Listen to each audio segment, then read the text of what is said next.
USA Radio News with Tim Berg. Former special counsel Robert Mueller wrapped up testimony before two House committees on Wednesday. President Trump reacts to the hearings. The Democrats lost so big today. Their party is in shambles right now. They've got the squad leading their party. They are a mess, where even you take a look at Scribe and you take a look at so many of the people that were the most outspoken, and they say this was a devastating day for the Democrats. The FTC is slapping Facebook with a record $5 billion fine over the company's privacy policy. FTC Chairman Joe Simons also says there's more to this than just fines. The order imposes significant structural reforms on how Facebook does business, including greater corporate accountability, more rigorous compliance monitoring, and increased transparency. And you're listening to USA Radio News. With more on our top story, former special counsel Robert Mueller wrapped up his testimony in front of a House Intelligence Committee earlier today regarding findings in the Russia investigation. Committee Chairman Adam Schiff of California closed by thanking Mueller for his service. But one thing is clear from your report, your testimony, from Director Wray's statements yesterday. The Russians massively intervened in 2016, and they are prepared to do so again in voting that is set to begin a mere 8 months from now. The New York Archdiocese settles a sexual assault case in the Bronx.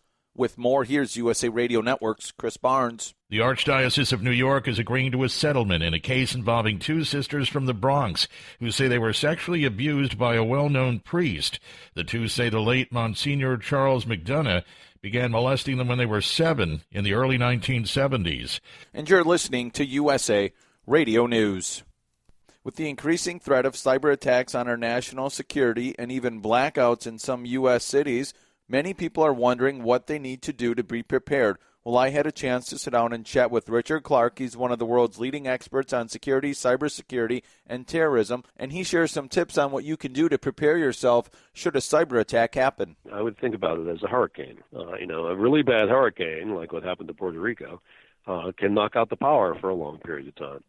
And so you want to think about, what would I do if I didn't have power? We all live on our credit cards, but if there's no power, no one can use a credit card, and you can't get money out of the ATMs. So, yeah, you might want to have some cash stashed away to get through a period like that. But from day to day, your password is probably your weakest vulnerability. You use the same password over and over again on all of your accounts. If any one of them is compromised, then that hacker has all of your passwords and probably can get into your bank account. That could create a lot of difficulty for you, even if the bank made you whole.